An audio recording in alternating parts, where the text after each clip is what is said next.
Mandatory minicamp is probably no reaction, but we are going to tell you what we hear is happening there in Orchard Park. Yeah, you just earned yourself an extra day of practice. We got to tighten things up before we make this official at training camp. Gene Battaglia. You only get so many of these practices. Why would you want to throw one away? You have a lot of new pieces. Why wouldn't you want to work out another day? I know you want to send all the guys home and happy, and hey, we love you boys, but hey, this is a profession. You want to win football games? The Atlanta Falcons will lose a fifth-round pick, fined $250,000 for tampering with Kirk Cousins in free agency, but the NFL says the Eagles broke no such rules. And for the first time since 1959, the Boston Celtics have a 3-0 lead in the NBA Finals. The Stanley Cup Final. Round one of the U.S. Open at Pinehurst. Garrett Cole and the Rochester Red Wings. 95.7 FM and AM 950 The Fan. Rochester. I made a promise to one of our regulars, Timmy Parmesan, commissioner of the unsanctioned Fantasy Football Guillotine League.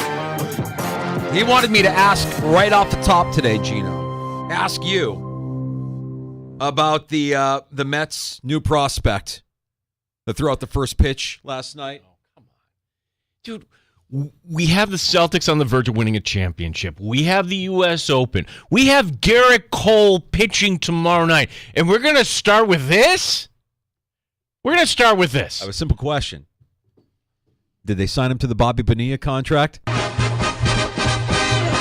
Meet the Mets, meet the Mets, step right up and I'm not happy with this team whatsoever. It's beyond disappointing. Seeing, like, Braves fans get all upset like Dan Fates. Dude, you're in a playoff position. The Mets right now have the third worst record in the National League. They're ahead of the Marlins and the Rockies. And last night, throwing out the first pitch was Grimace. Yeah, that checks out. Almost as if to say, oh, you're still a fan of this team? Grimace. Hi-oh! No, just like when Lopez last week, when he said whatever he said, I'm the worst teammate, I'm on the worst team, he should have just said I'm with a bunch of clowns, because that would have been, like, okay, we're going to have the clown. We have Grimace throwing out the first pitch. That's a kind of a level of lack of self-awareness that, I mean, it's almost like, yeah, we know we don't really give enough. We don't really care. What Grimace throwing out the first pitch, and hilarity ensued. I want to just state for the record that I will be in Cape Cod coming up the first week in July. Yeah. So please know that on July 1st, I know what day it is. You have to take vacation on I July have to take 1st. vacation. I'm taking vacation on that day. You go and hide. You go on vacation and you hide. You go to your bunker. You don't want to see or talk to anybody because you can't check your phone. Don't look at anything social media related because it'll show up and you just can't take it anymore. Do you think that's a direct deposit for Bobby Bonilla, or he gets the check in the mail? I think Steve Cohen was on to something. Make him come and get the check. And you do like a big ceremony every year, and he waves and everything. Yeah, I mean, we've been saying this for years. Like, they're crazy to not just lean into Bobby Bonilla Day at this point. You may as well make it a festival. Make it a celebration of futility. Go ahead and do a big presentation where you hand him the check every year. Do a parade. Have him throw out the first pitch. Do the whole thing. Start making light of yourself. And maybe that's what you're doing by bringing up Grimace. I don't know, but like, put Grimace out there on July 1st. Yeah, sure. Put him out there on July 1st with Bobby Bonilla, Mr. Met, Ronald McDonald. Get any clown you can get. Bozo. Have Bozo hand the check over to Bobby Bonilla. We are the New York Mets. All right, well, I feel better. To Timmy Parmesan, thanks, bud. I won't forget that one, bud. Look, I saw it in my feed last night, and I laughed. And then this morning, Timmy Parmesan reminded me, and he's like, you've got to bring it up right away with Gino. Tell us about this new prospect for the New York Mets, Grimace. Grimace actually wasn't the worst first pitch I've seen, too. Somebody wearing that full costume got it somewhere close to the plate. Yes, you're right. However, it was nowhere near a strike, although if Angel Hernandez was behind the plate. There you go. There you have it, Timmy. Glad we could set you up for an afternoon of fun and sports here in the sports bar. We welcome you in. It's Danger and Battaglia at 95.7 FM, AM 950, the free-to-download Odyssey app. You can get us on your smart device when you ask it to play 95.7 The Fan. Our video stream is up and rolling at The Fan Rochester on YouTube. That's our channel. Also on Twitch, twitch.tv/The Fan Rochester. Like, subscribe, share, tell a friend. Keep the wind in our sails. Here, this little pirate ship of the Flower City where we talk about the sports that you care about. Yeah, it's going to be a big weekend for the Red Wings here. Like tonight, beautiful night for a ball game. Tomorrow night, Garrett Cole coming in. So talked to Mace first thing this morning. As of the close of business yesterday, they had already sold 10,000. Yeah. So it wouldn't surprise me if they're to standing room only by the end of today. So, look, if you got tickets, that's great. If not, I wouldn't count on walking up tomorrow night. We're going to have on the sports bar for the first time James Wood. James Wood, in my opinion, is the most exciting prospect for the Rochester Red Wings since Justin Morneau? Joe Mauer. He skipped over. He came down here for rehab.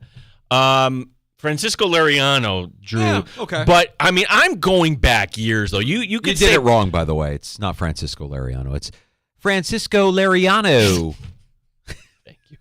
James Wood, 9 home runs this year. How many? 9. 9 times. 355 batting average, an OPS of 1061. He was the International League Player of the Month for the month of May. Right now, he's rehabbing a hamstring injury, so he's not going to be available this weekend, although they're talking about next week. So before he takes batting practice as part of his ramp-up today, and that's going to take place in the 4 o'clock hour, he's going to give us a few minutes here today. Yeah, we'll talk to Red Wings outfielder James Wood in less than 20 minutes here in the sports bar. And then later this afternoon, to wrap up Buffalo Bills mandatory minicamp, a report from Alex Brasky, the Batavia Daily News, and Bills Digest. Yeah, and we'll get to some of this audio here in a little bit, but as we were predicting, hey, this is a team with a lot of new pieces, in particular for Josh Allen to get used to. This is not the time to call off and go have ice cream or some sort of team-building thing on day 3, and that was not the case. Granted, from all accounts, it was a little lighter practice today, but they did get the work in, and Alex Brasky was there. We'll get his thoughts as Sean McDermott, Brandon Beane, a lot of players also commenting today. Yeah, I think when McDermott was asked about the day 3 of minicamp practice where he's traditionally canceled the 3rd day, his response was, we needed it. Simple. We needed it. Like, good. You needed it. What was his message to the team? Obviously, a high percentage of new players, new faces. So we're the more reps we can get, the better. And listen, I would add, I appreciate the players' willingness and their attitude when they went out there. Not all teams are practicing on the 3rd day of minicamp, and I appreciate their attitude. What's your message to the players as they leave the facility and, welcoming them back 6 weeks from now at St. John Fisher? Yeah, I'll be ready to go. Make good decisions in the off season. The off season, I should say, this period of time, 4-week period of time, when they leave us to when they come back to St. John Fisher, and be ready to go, be in shape, and because it's going to be a challenging camp. There you go. Yeah, it is. The last time we will see them on the field until St. John Fisher. That'll be the next time we see him. Look, if you're a Bills fan, that's the last time you want to be hearing from Sean McDermott or Brandon Beane or anybody else. You could be holding out hope that there's going to be some big trade involving Brandon Ayuk or whoever. I do not see that happening, and it is the time of year where you got to use good judgment, not just for football players, for everybody. But it is like the one time where the NFL now just kind of powers down, and for the Buffalo Bills, that was noteworthy. They went today. And I think it was a good thing they got out there for practice. You can pull up a stool and join us here at 585-866-4FAN. 866-4326 is our number. We're also on Elon's Twitter. That's X. At The Fan Rochester. He's at Gene Battaglia.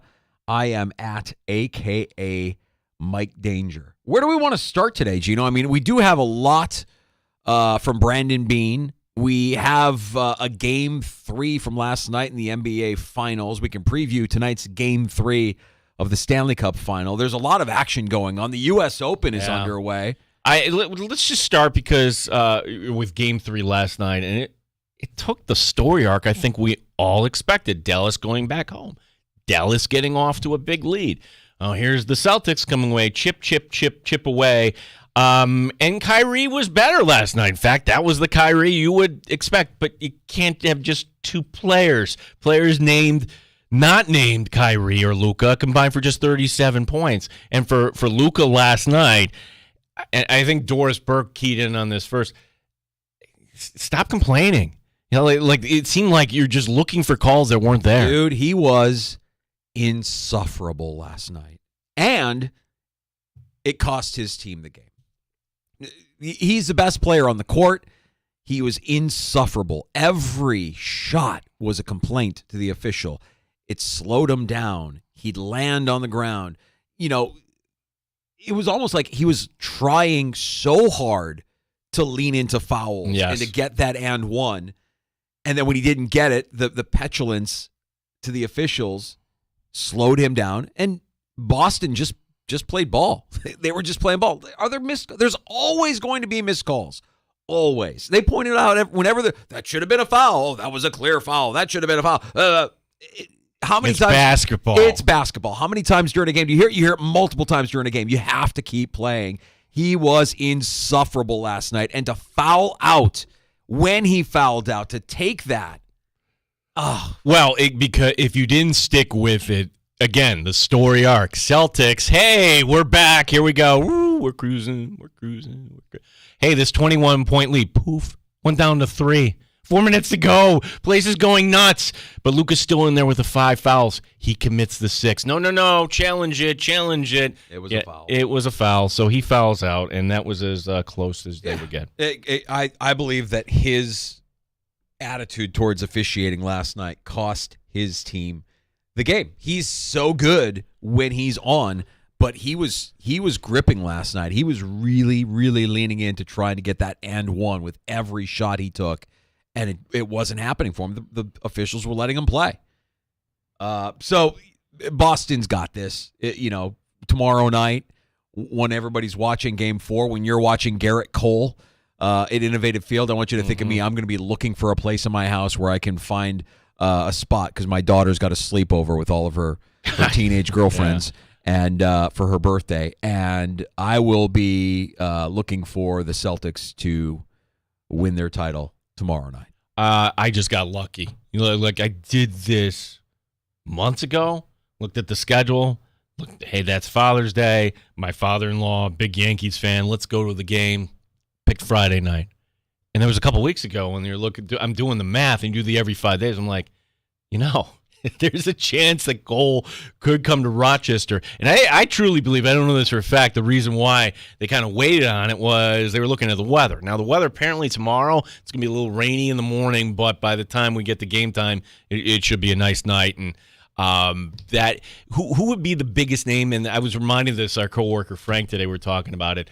There was a game Andy Pettit pitched a few years ago. Oh, here, yeah. But that was that weird year where Scranton was actually relocated to Rochester, so we had 2 teams. And, that's right. Yeah, nobody went out. Really, nobody went to the Scranton games other than that one. So it was Scranton Pawtucket, if I remember, and the place was sold out. Because you wanted to see Andy Pettit. Yeah. Yeah, this will be an event. It'll be a lot of fun. Good for Mace, good for the Red Wings, good for Rochester. And good for you, Gino. You'll have a great time. I will make sure that I toast you. I'll hold up whatever I'm drinking tomorrow night. Yeah, and please say a prayer for me. I hope that I can make it through the night alive. I don't know. I think we're at a half dozen teenage girls tomorrow night. Question. Yeah. You can't pawn this off on your older daughter or your wife to get out because this is work. You need to be there tomorrow. Yeah, I get it. I get that it's work, but it's also her birthday, and she wants. Yeah. I can't do that to my wife and daughter.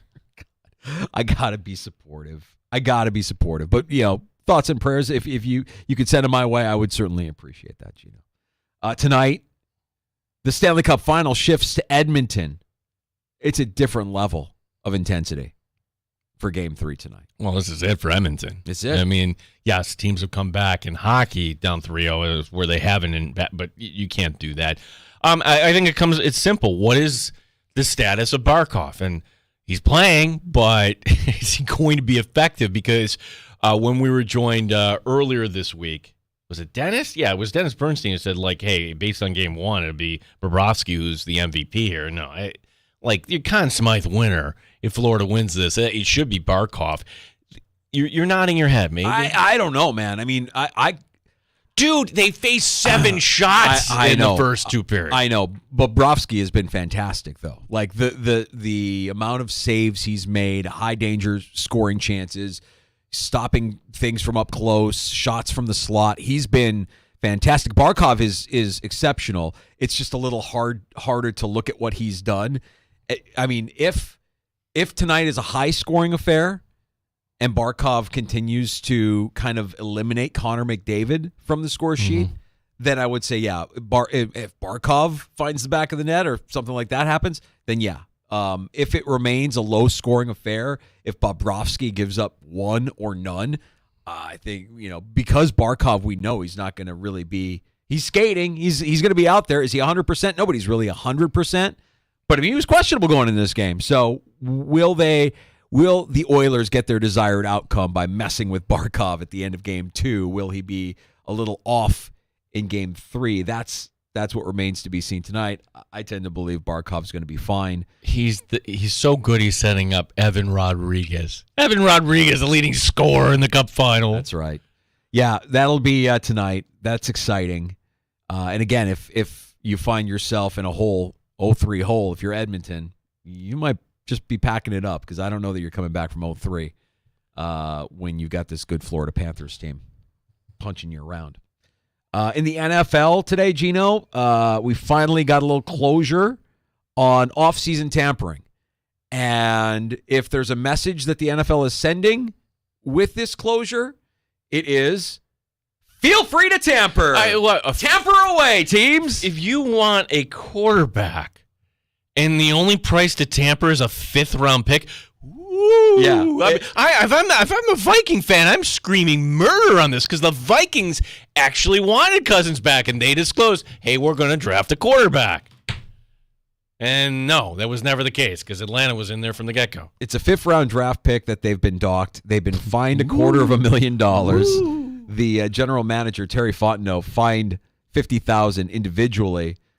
And then the other team that was supposedly tampering, the Eagles, with Saquon Barkley, they weren't punished at all. The NFL told the team their investigation did not discover any evidence to support a finding that anti-tampering policy was violated. Again, if there's a message with these two stories from the NFL, that message is, feel free to tamper. Tamper away next offseason. It is the wild, wild west. You've got to be kidding me. That's a slap on the wrist at best. You're missing something here. And you pointed this out. Thor Nystrom, who we have on the show. It's the best. The best. Thor pointing out that it's more than a 1st-round pick or 5th-round pick. The Falcons fully cooperating with the NFL during the tampering investigation and went the extra mile of self-imposing the loss of their next 1st-rounder by promising that Terry Fontenot will make that selection. Yeah, if you're new to the show, you don't know Thor Nystrom.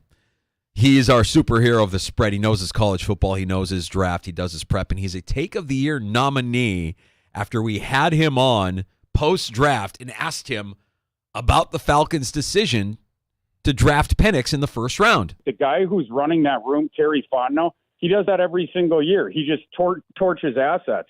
This is the 4th straight year that they've had a top 8 pick. In those 4 years, he's taken a tight end, he's taken a running back. Now he's taken a guy who will be a multi-year backup quarterback, and by the time he can finally get a chance, his rookie contract's going to be done. He's going to be closing in on 30. Terry Fontenot, in my opinion, should have been fired on the spot. I think that there's a really good chance that he has overseen his last draft process. Well, maybe not yet, because they need to punish themselves by having him pick another 1st-rounder next year. Will we ever see that in our lifetime? Like the 1st-round pick, the owner, like, nope, you're fired. Right then and there for making that pick. You're fired. Assistant GM, you take over the draft. I really wish Thor would tell us how he feels about Terry Fontenot. I just, I think he's holding back a little bit. He should have been fired on the spot. Falcons self-imposed a punishment on themselves by ensuring that Fontenot will make another first-round pick next year. The best. All right, we've got to get to Rochester Red Wings outfielder James Wood. Yeah. He's going to join us next in the Sports Bar. Big weekend for the Rochester Red Wings with Garrett Cole on the mound for Scranton Wilkes-Barre tomorrow night at the ballpark. But we'll talk about the season that James Wood has had so far. He's an exciting prospect, and we'll get to know a little bit more about him next on The Fan. You can join us at 866-4326, 585-866-4FAN. You're listening to the Sports Bar with Danger in the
a time that didn't conflict with their team's mandatory minicamp.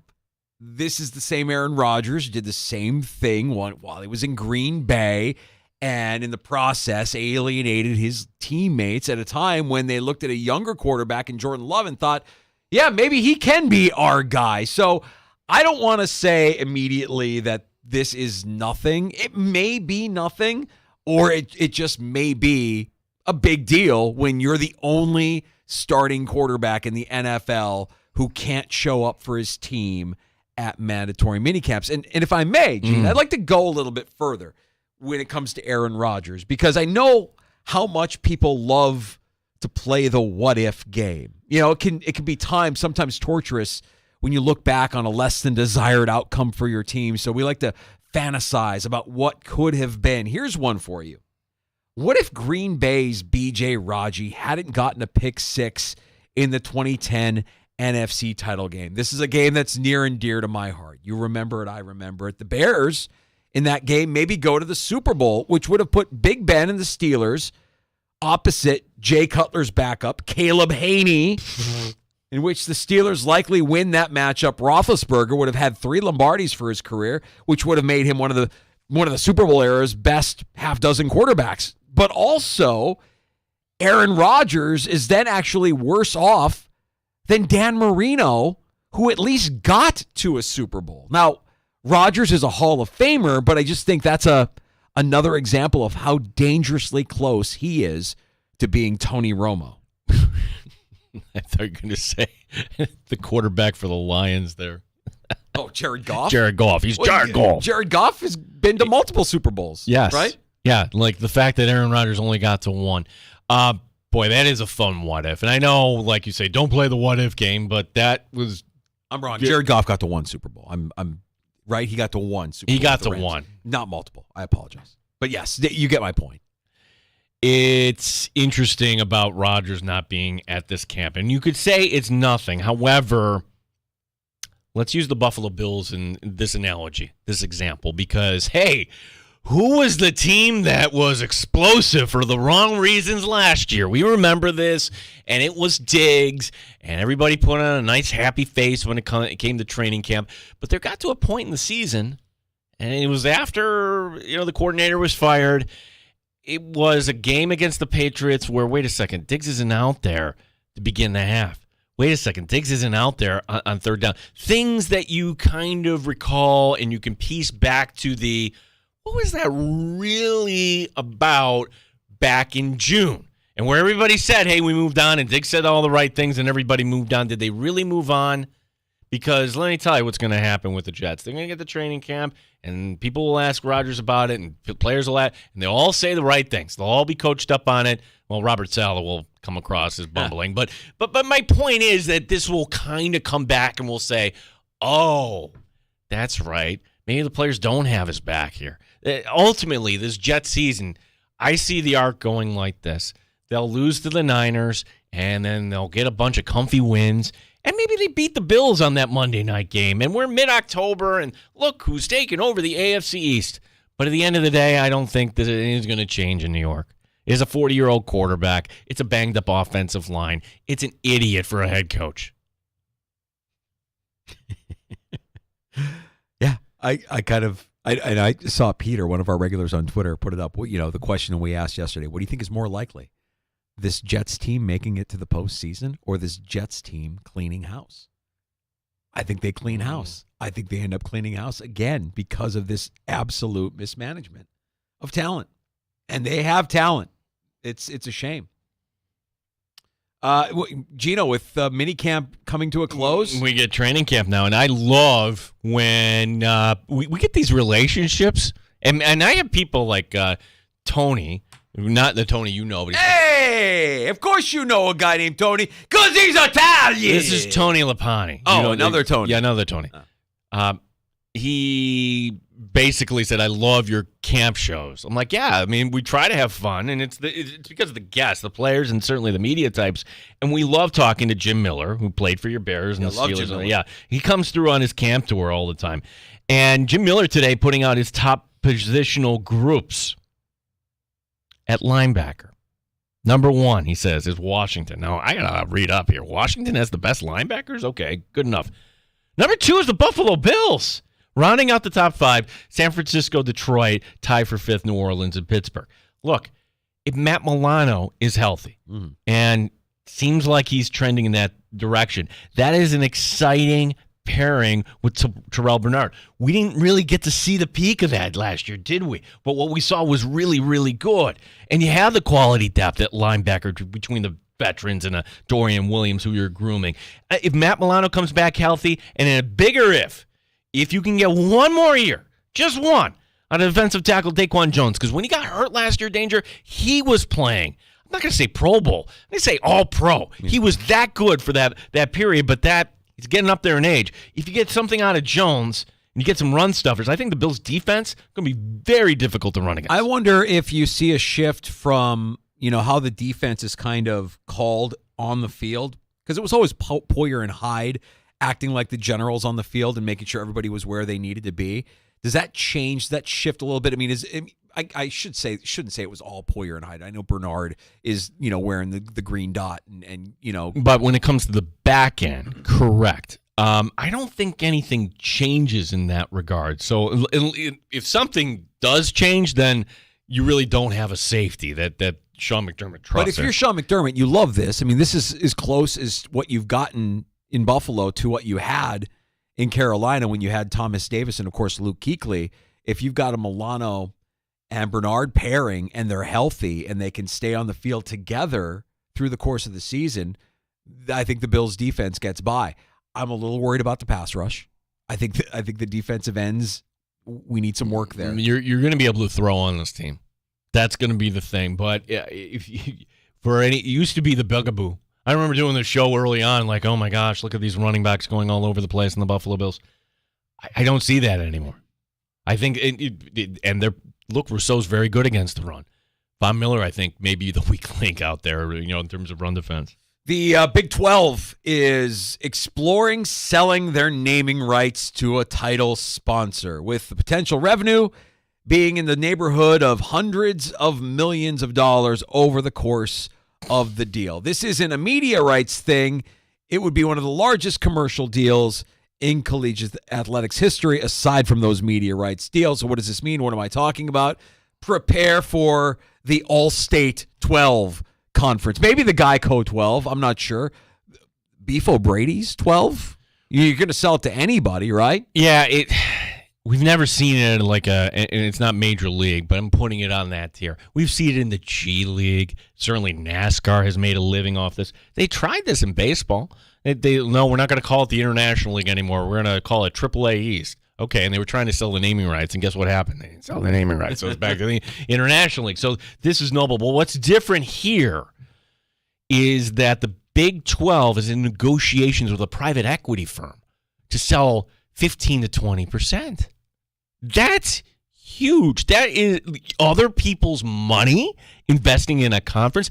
I would ask this at this point. If you are running this like any other sports league would, we're selling naming rights, we have private equity partners.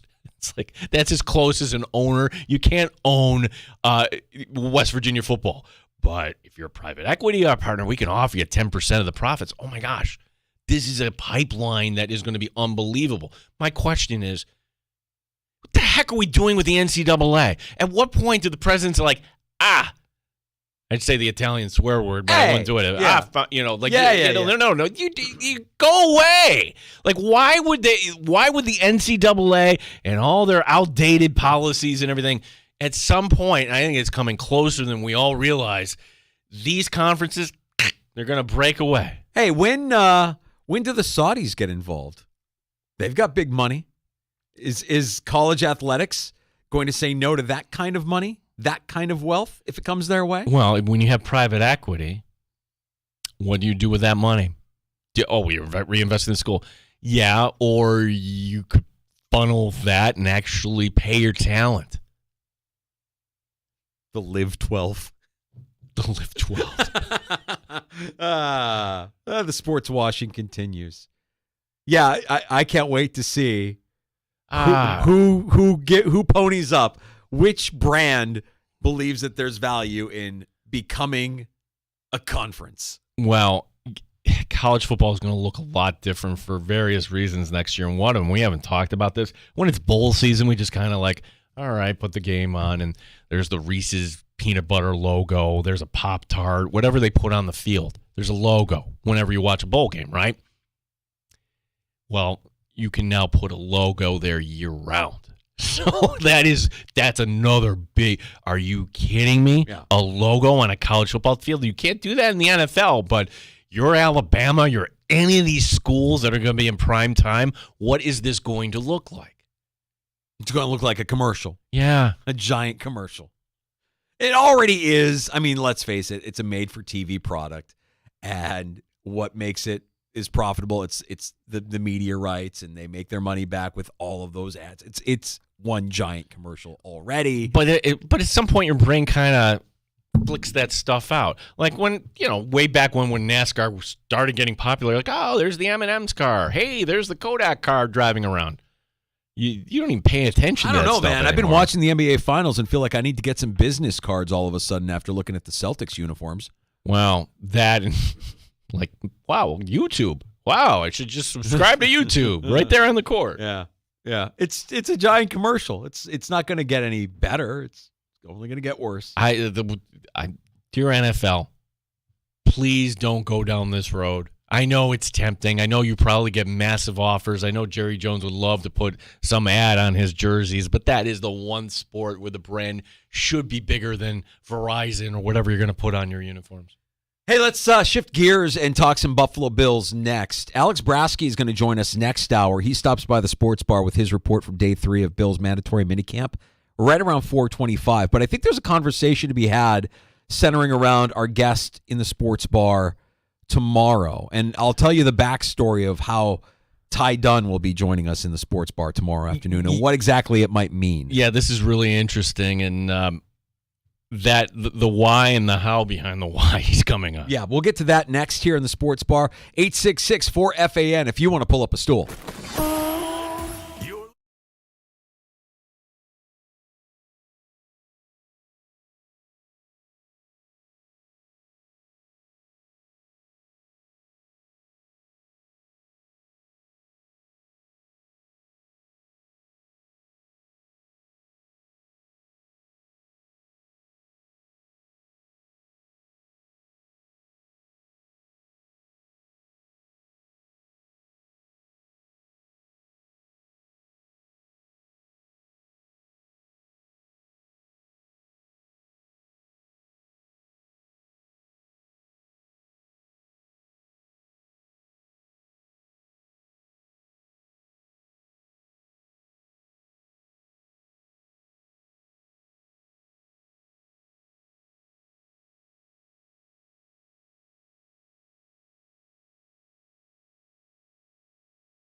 Rated sports. You've come to the right place. 95.7 FM, The Fan, Rochester.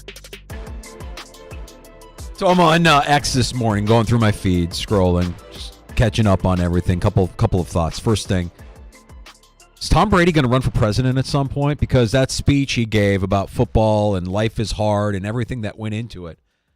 My goodness, man. I mean, like, you say whatever you want about Tom Brady. I know most of you hate him. I want to run through a wall after I heard that speech. That was amazing. It was great. Yeah, it's called Stockholm Syndrome danger. Is that what it is? He owns everybody here in Western New York. The guy is a leader. There's no doubt about it. If he ran today, he'd win. What's his next step? He'll enjoy. I don't have any doubt he'll do great at Fox coming up. He could get into politics, though, right? I'm not wrong. Like, the way he delivered that speech. I always thought that was his next step. I always thought that was where he was kind of going. And yeah, we've accepted other presidents that have had kind of, previous marriages. So that what would be the fault? You cheated? Like, what would be the ding on Tom Brady where he couldn't run? Oh, I thought you were going to say how there's countless like ex-former athletes that have gone into politics and had long, successful political careers. Yeah. So that's not no, not at all. But as far as he's not running for the governor of Massachusetts. He would win if he did. Well, of course. Yeah, he would win if he did. So I saw that. And I saw something that was out there from one of our buddies, a guy that we've had on the show before, Ty Dunn, Go Long TD. Now, the way you view Ty Dunn today might be different than the way you viewed Ty Dunn a year ago today. If you remember last season during the Bills, kind of like slump there in the middle of the season when they were struggling. It was right after that Broncos loss. That was my peak level of frustration around this team. I know a lot of fans felt the same way. Ty Dunn put out a journalism piece that just blew up Sean McDermott. It did. Like on One Bills Live, they called it an assassination piece, character assassination, which I don't know if you're going that far. If what he said was true, then you just kind of move on. Or if not, then you sue. I would say that it was true. He did the journalism. He sourced everything. And if it wasn't true, then Sean McDermott wouldn't have had to apologize for some of the things that he said, the unfortunate things that he said that came to light. There were a lot of things in his piece that came to light that the Buffalo Bills and certainly Sean McDermott didn't want to come to light. However, a funny thing happened after that piece was released. The Bills started winning games again, and it was almost as if the team rallied around their head coach, who just saw his character take a hit at the hands of a Ty Dunn investigative journalism piece. Yeah, and when you look back at that was a win in Kansas City. Yes, I know, not the one you really want. A win over Dallas. Dak Prescott entering that game was an MVP frontrunner. Yeah, they erased Dallas. That was it. That ended Dallas' season, in my opinion, that game, because they couldn't play physical. The season kind of turned after that, and I think for various reasons, but kind of galvanized the team. That piece actually kind of helped Sean McDermott in a way, in my opinion. So I engaged with Ty this morning on X as I was scrolling, and he made note that tomorrow at Go Long TD, he's got a piece with an interview with Brandon Beane.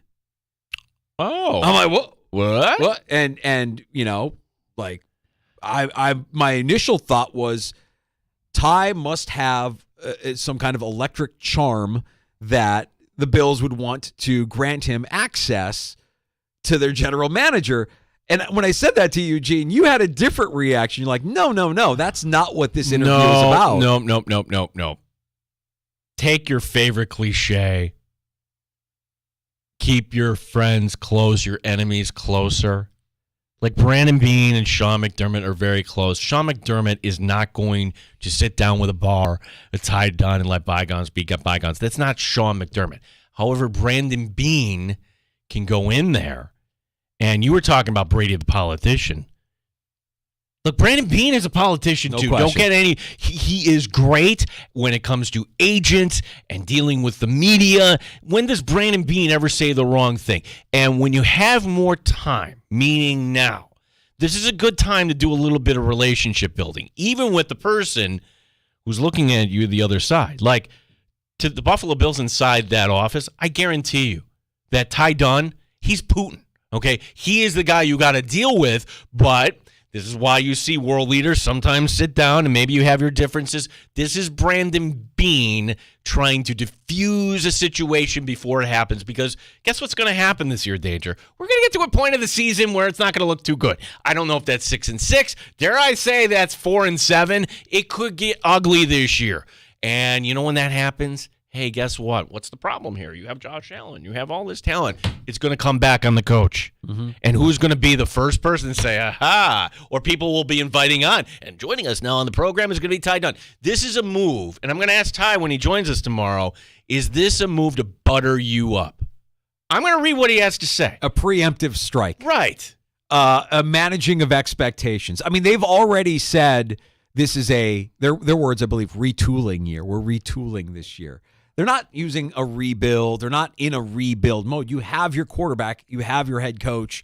You don't need to rebuild if you're the Buffalo Bills, but you've certainly moved a lot of pieces around. And from a talent standpoint, I think it'd be a stretch to say that they're in a better spot this year than they were last year at this time. So manage your expectations.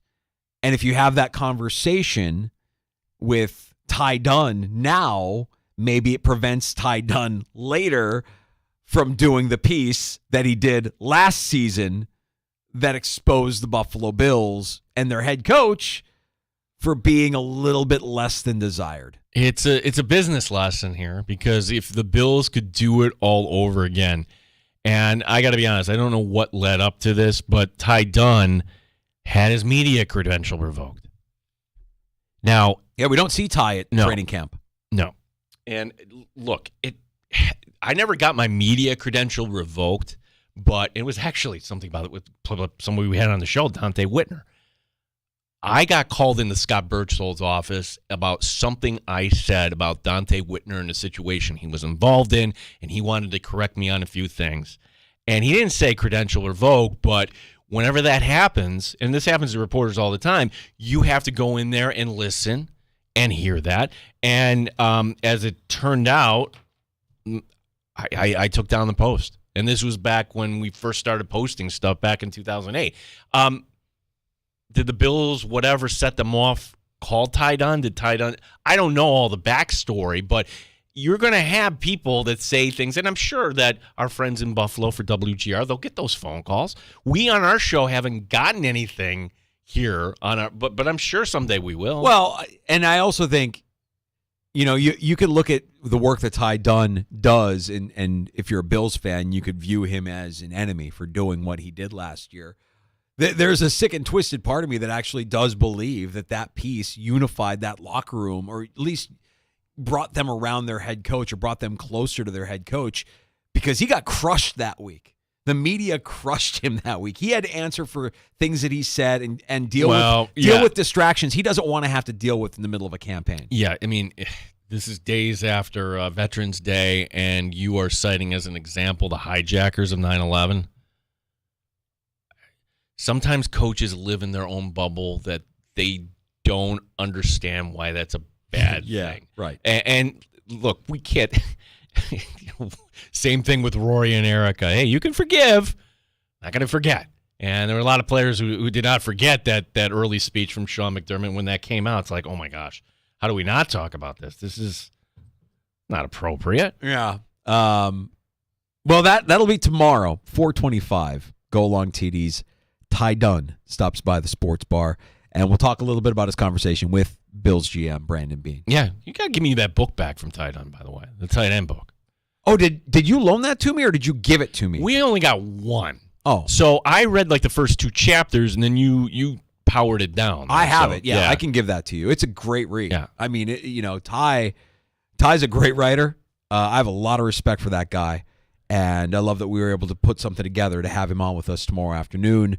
We'll get into it with Ty Dunn tomorrow at 4:25. Also tomorrow on the show, 3:25, we'll be joined by the host of Tee to Green, Brian Koziel. We'll talk some U.S. Open, where it looks like right now Patrick Cantlay holding the lead at 5 under.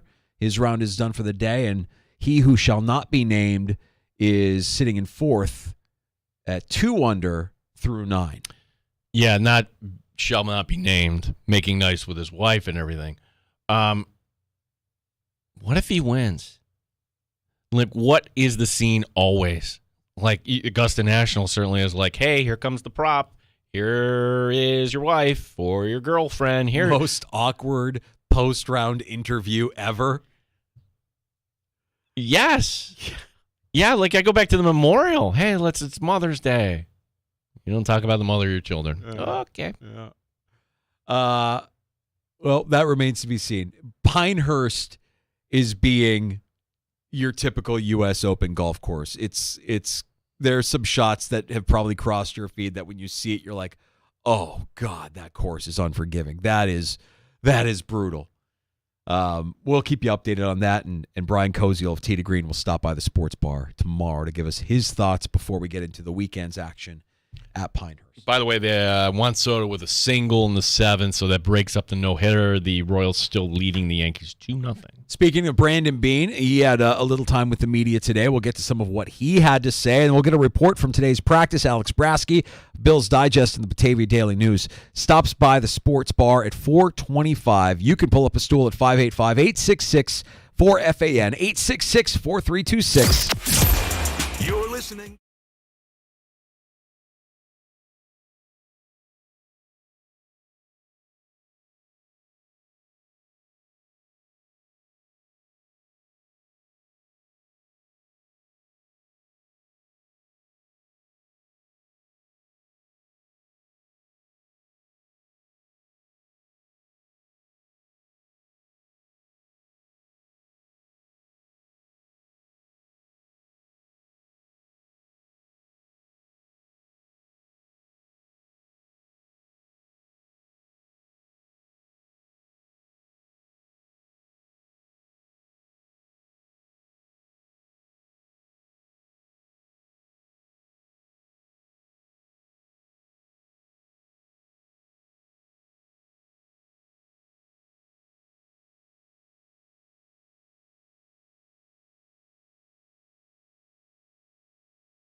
Rochester, the sports leader. 95.7 FM and AM 950. The Fan, Rochester. An Odyssey sports station. The Fan, Rochester. Sports update. As concluded, unlike previous years, the team did not cancel practice today. Veteran Taron Johnson will value these upcoming weeks off. Really just get better in football. Maybe take a little time to recuperate a little bit, but at the end of the day, just focused on the season. Might have a couple guys with me working out, so that's all fun and dandy. I'm excited to get rolling and start the offseason process. At Pinehurst, U.S. Open, your leader right now, Patrick Cantlay, he's at 5 under. Rory McIlroy making the turn at 2 under. Yes, Garrett Cole will be pitching against the Rochester Red Wings tomorrow night. Game closing in on a sellout. Yankees and Scranton Wilkes-Barre have taking place tonight. The parent New York Yankees right now, they go to the 8th with the Royals leading the Yankees 2-0. Juan Soto with a hit in the 7th to break up the no-hit bid. Team Battaglia, the sports leader, the Fan, Rochester.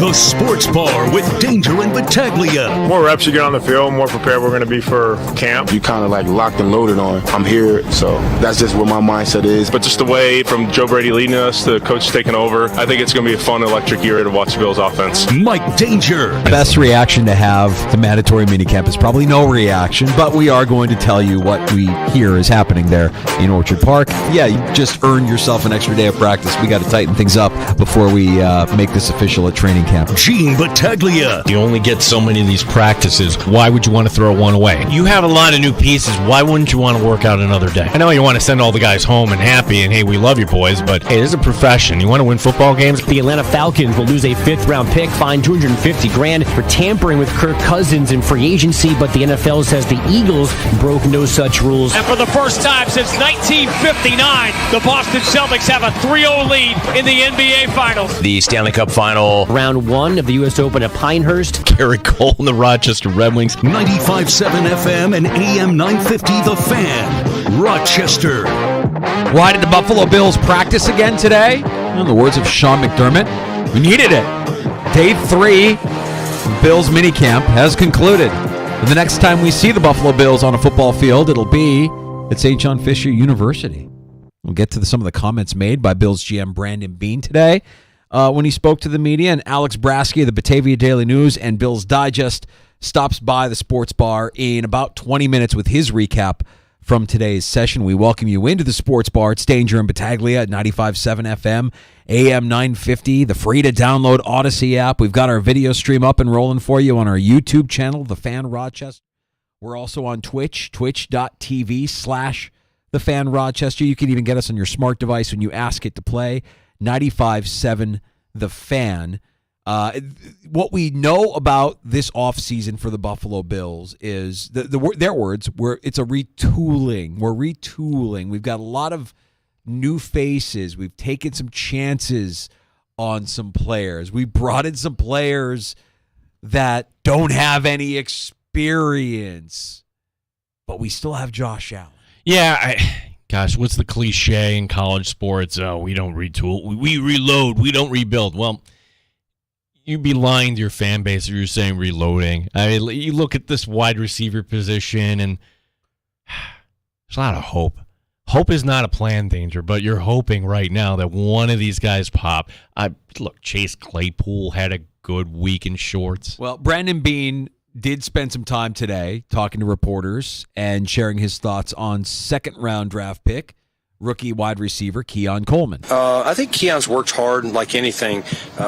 College playbook versus NFL playbook, big difference.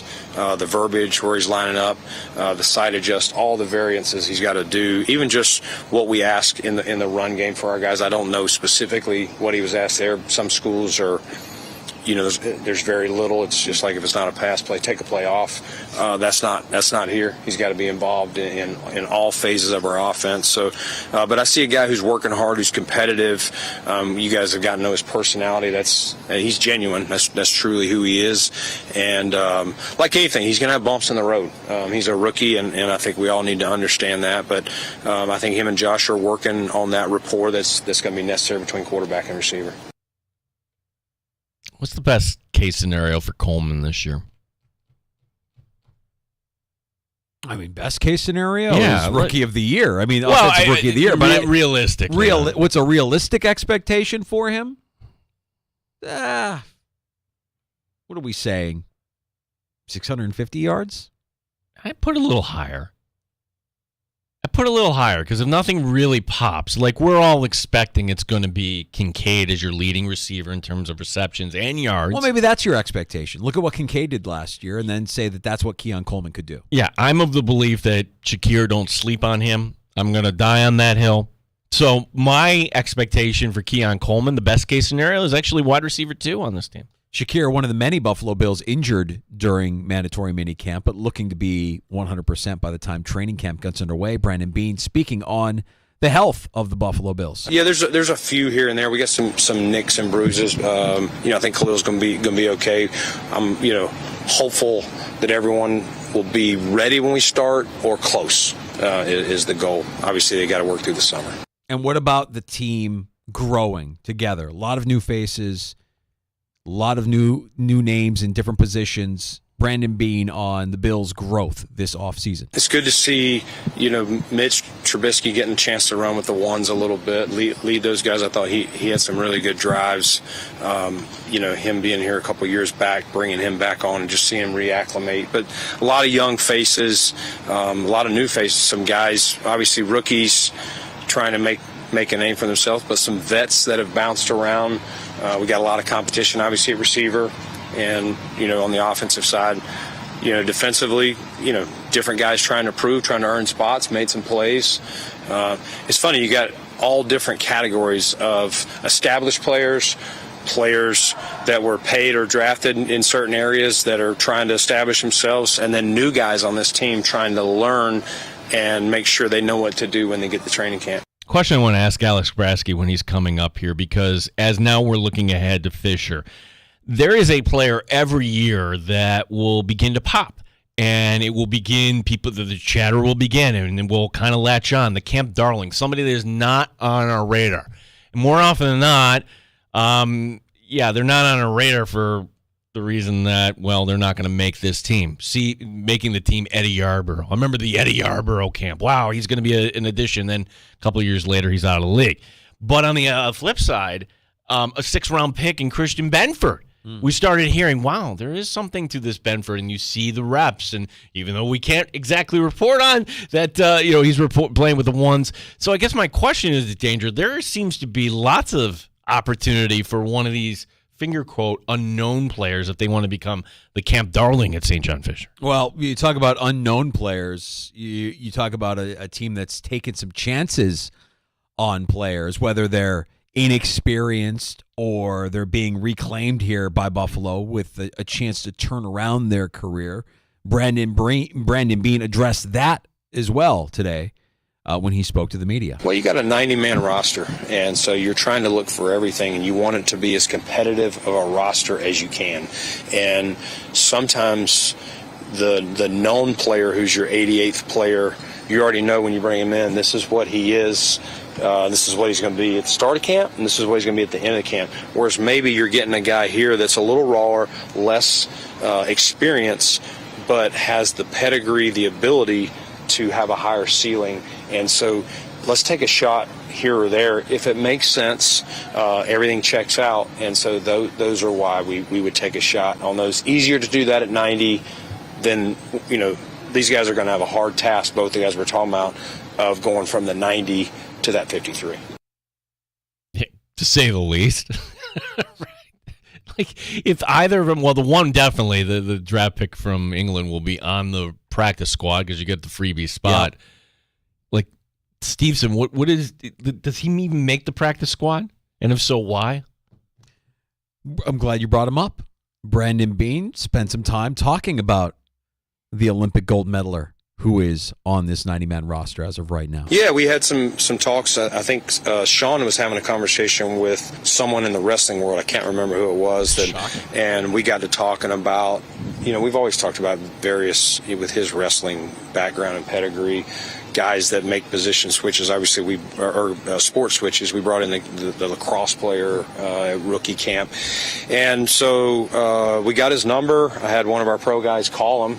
and called him directly because he didn't have an agent at the time. And so we talked to him. Just what's the interest level? Is this just like something you think would be fun, or are you all in for this? So he worked out, showed some things. We weren't ready at that time, but we sent him some things that we thought he needed to think about, and if he wants to do that, we'll circle back. And in the meantime, he hired an agent, and so it worked out, whatever that was, 2 to 3 weeks later to get him here. And like a lot of these rookies, he's a rookie in his own way, trying to make a sport. Is he a practice squad player? He's a wrestler. Of course he's a practice squad player. You're not going to throw him out at the end of training Sean camp. McDermott isn't going to throw out kids. Sean's having a rough day. He can That's just right. Go talk. He can talk about the greatness of wrestling and what it takes to be at the top of your craft.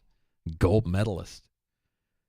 I'm glad that Brandon Beane was asked about the new kickoff rules. This is something that we've heard other teams talk about, how they want to approach it, how they want to attack it. It's going to be jarring for fans. It's going to be jarring for players. Nobody's played this play before.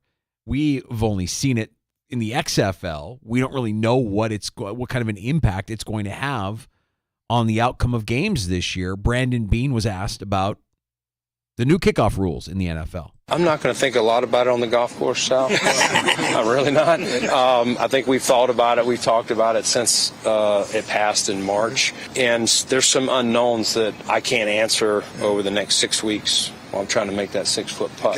Good luck on that. But in Rochester, ask me. Okay. And that'd be a better time. You got it. Okay. Huh? So we're just talking about golf, I guess. Okay. Yeah, Never mind. it didn't fit, yeah. Never mind. We'll ask Brandon Beane if we have the chance to talk to him how the team wants to tackle. We're not thinking about it now, boys. We're not. That's not something that's crossed our mind. Okay. Well, good luck with that round at Oak Hill. We'll ask him about that at training camp.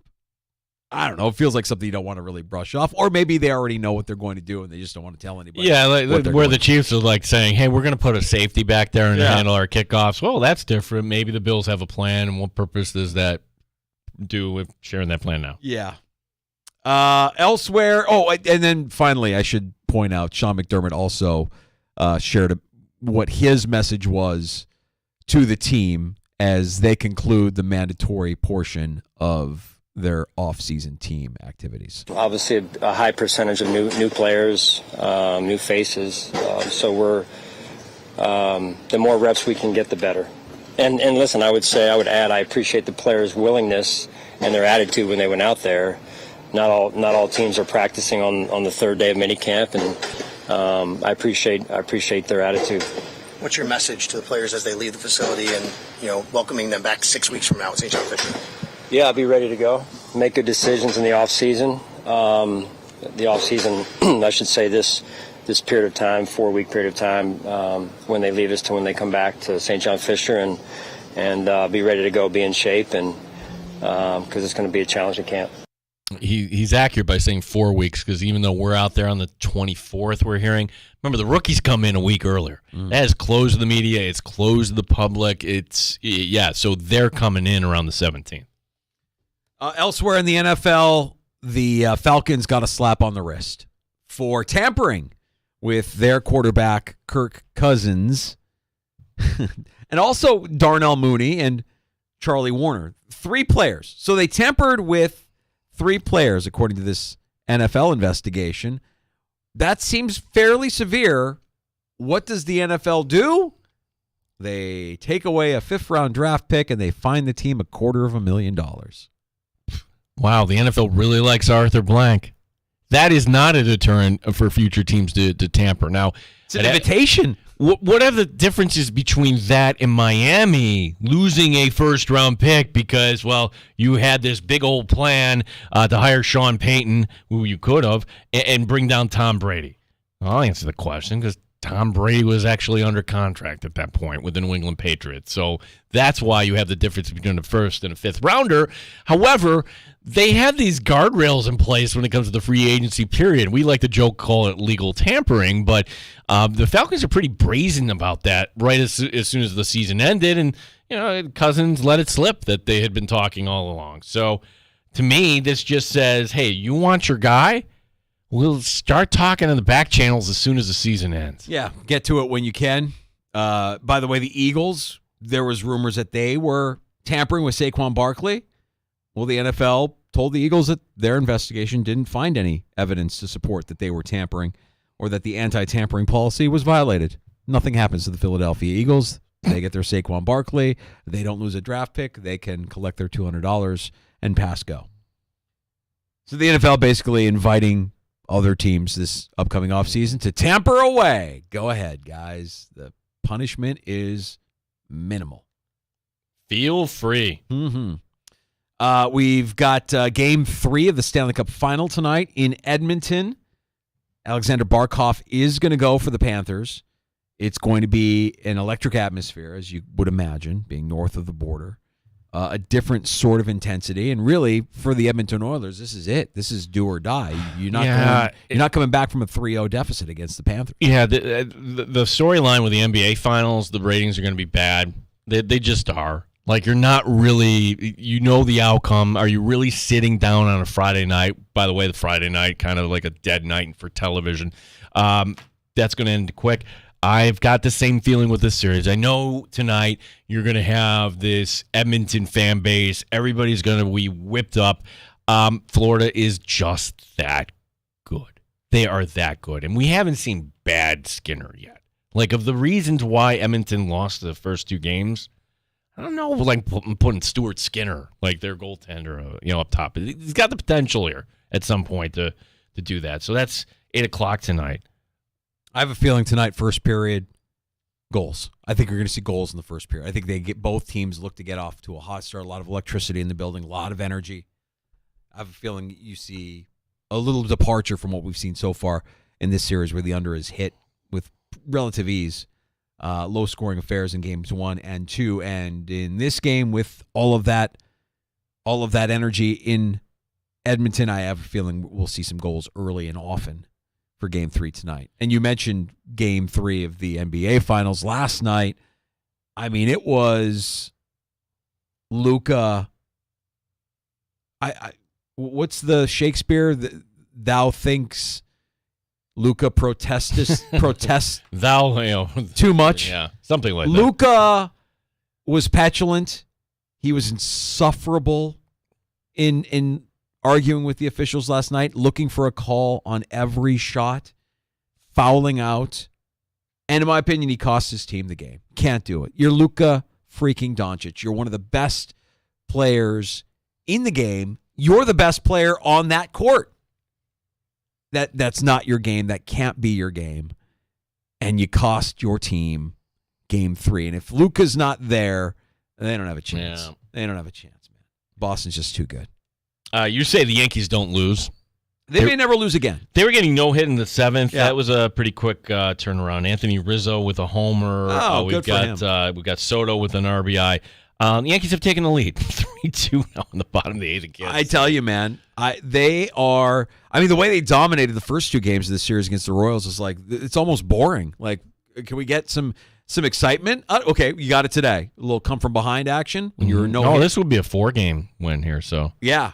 These guys they're tearing it up, and save for those first 2 games of the Dodgers series. I mean, they've been fairly dominant. So you're doing this without your ace. Yeah. That's the impressive part. Who's coming to town on Friday, tomorrow night. Tomorrow night. It happened. And we finally got that announcement last night. Garrett Cole will be pitching. He'll be on some sort of pitch count. Remember, you're not familiar with this. They moved up the start times for Red Wings baseball. So that's 6:45 tomorrow night. And if you're thinking, I'd like to go see Garrett Cole, my suggestion is you better kind of get on that right now. It may be too late. We asked for the Red Wings for a ticket update. Maybe they'll give that to us. As of last night, 10,000 were sold. So if you're somebody that likes to walk up on the day, I wouldn't advise that. I think this is an SRO situation as of right now, and probably a sellout by the time we get to tomorrow night. Yeah, I mean, there's been games over the years. The Andy Pettitte game when he came in, when that was that weird year where Scranton was calling Rochester home. I was at a game. You were probably not here. Hideki Arabu. This is when Frontier Field first opened up, and he was the big import from Japan. I remember Hideki Arabu, yeah. Yeah, that was the guy that Steinbrenner called a fat toad, like down the road. Everybody was just so curious to go see Hideki Arabu, and he ended up not being a good major leaguer, and sadly, he's no longer with us. Oh. I didn't know the footnote to that story, Yeah. Gino. That's unfortunate. Well, see, I'm trying to give bad Yankee history because Brasky's going to come up next. He's going to be like, "Oh, Gene, how are the Mets doing? Oh, Can we stay focused? I mean, we're not bringing in Brasky to rub your nose in it. Okay, I'll defend you on this one. That's what he'll do. I'm That's telling what he'll you. do. I'm telling you right now, Gino. I got your back on this one. Brasky's not coming into the sports bar to gloat about the Yankees and to rub your nose in it. He's coming in to give us a report from day 3 of Bill's mandatory minicamp. Let's stay on track. Let's stay focused, Brasky. Okay, friendly bet. He will bring up the Yankees in a derogatory way about the Mets. Well, he's listening right now, so he's going to do it now just to spite us. Because that's our guy. Yeah, that's our guy. That's our buddy. Alex Brasky of Bills Digest and the Batavia Daily News. Stopping by the sports bar. Next, we'll get back to the Buffalo Bills and day 3 of mandatory minicamp on the sports bar. 866-4326 if you want to pull up a stool. 585-866-4FAN.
The beer is cold and the wings are hot. You're in the sports bar with Danger and Battaglia on the Sports Leader, 95.7 FM and AM 950 The Fan, Rochester. Recharge, refresh, and communicate wherever your job is. If you're a trainer, something's going on. If you're a scout and you hear something, whatever your job is, communicate with us. But get away. We got a long grind. Let's be fresh when we get back. There's Bills GM Brandon Beane on his message to the team as the Bills wrap up their off-season program. The next time, as you mentioned, Gino, we will see them. We'll be on the field at St. John Fisher University for Training Camp 2024. So, with his thoughts on day 3 of mandatory minicamp, joining us from the Bills Digest and Batavia Daily News, we welcome in our buddy Alex Brasky. And Alex, overall, your thoughts on this mandatory minicamp? Certainly different than last year's mandatory minicamp in that there's less external distraction, but a third practice is notable when you consider the history that Sean McDermott has usually let the team go after 2 practices. How are you, bud? I'm doing well. A jam-packed week in Orchard Park. Was expecting to get Thursday off, but hey, a little more action never hurt anybody, and we got to see these guys one more time before training camp. Yeah, I mean, that says a lot, though, right? Because every year in the McDermott era, hey, Thursday off, okay, you guys got the work in. Kind of tells you there's still a lot of work to be done here, Alex. Yeah, and Sean McDermott said as much after practice. We got a few moments with him, 1 or 2 questions before he went to meetings after practice, and he simply said that there's a lot of new faces around, both on the coaching staff, on the roster, and I think that's what really led to them holding this practice on day 3. In past years, it's kind of been a status quo, and I think a lot of the starting positions are figured out for the Bills entering training camp, but a lot of depth roles and a lot of new faces, as McDermott said, on this roster, and a lot still to be worked out down the depth chart. Alex, talk a little bit about the mini camp for Kaiir Elam. It seems like he's somebody that is redeeming himself with each passing practice. Yeah, another interception for Elam yesterday. Both of his interceptions during minicamp have come kind of on miscommunications or mishaps from the receiver. Tyrell Shavers fell down, led to a Elam interception a couple of days ago, and then yesterday Elam took advantage of a miscommunication, it appeared, between Josh Allen and Keon Coleman and recorded another pick. But, yeah, we spoke to him after practice today as well, and he just seems a lot more clear at this point of the offseason. His head seemed to be spinning last year and never really was able to settle in and find himself a jersey consistently on game day. A change at positional coach and kind of a new lease on life for Elam entering this offseason and greater opportunity with Tre'Davious White out of the mix now. I think Elam is raring to go, ready to stick his nose in there to compete for playing time, and he's really put together a good offseason. Yeah, it also helps that, Christian Bedford was not there, as you mentioned, and, that he was excused.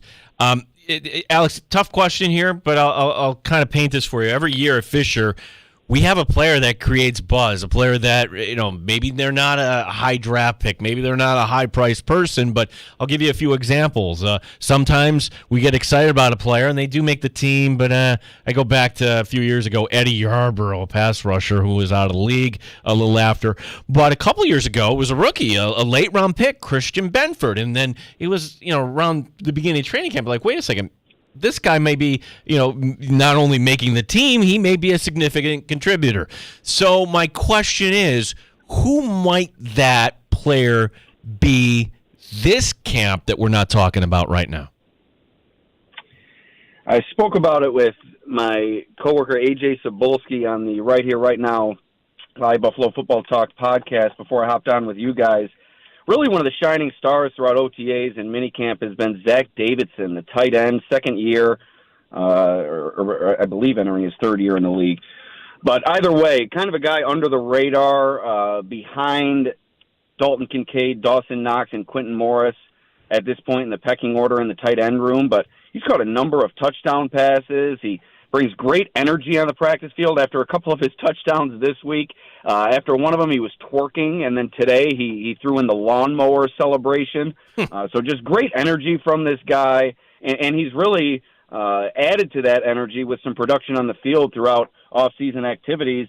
Now, I'm not sure how clear of a path or reasonable of a path to the roster he has, because I've also been impressed with Quentin Morris throughout his time with the Bills, and also that's extended into this off-season activity period. But Zach Davidson, the 6'7" tight end, has really stood out in his pass-catching ability. And what about the offense in general? There's a lot of new pieces. The offensive line got a little bit of a shuffle. We've talked plenty about the wide receiver room.